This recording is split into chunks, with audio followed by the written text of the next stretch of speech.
আক্রান্ত বিজেপি কর্মীদের নিয়ে রাজ্যপালের সঙ্গে দেখা করতে রাজভবনে যান সুকান্ত। বজবজের অবস্থা নিয়ে অমিত শাহর সঙ্গেও কথা বলবেন বিজেপির রাজ্য সভাপতি।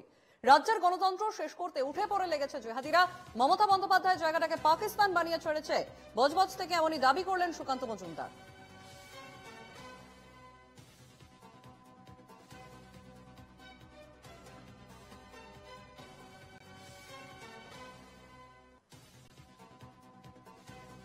আমাদের সঙ্গে ফোন লাইনে রয়েছেন প্রতিনিধি সৌরজ্যোতি বন্দ্যোপাধ্যায়। সৌরজ্যোতি, বজবজ থেকে রাজভবনে গেলেন সুকান্ত মজুমদার এবং আক্রান্ত বিজেপি কর্মীদেরকে নিয়ে রাজভবনে, এবং অমিত শাহকেও এই পরিস্থিতির বিষয়ে জানাবেন বলে খবর পাওয়া যাচ্ছে। আর কি জানতে পারছো বিস্তারিত?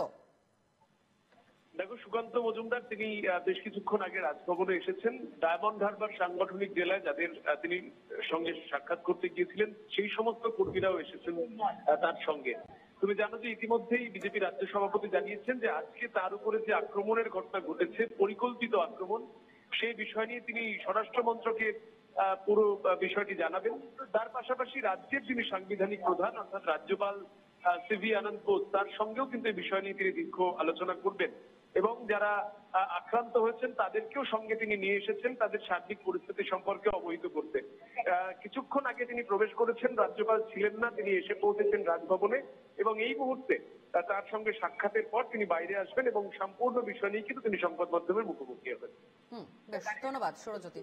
আমাদের সঙ্গে ফোন লাইনে ছিলেন প্রতিনিধি সৌরজ্যোতি বন্দ্যোপাধ্যায়।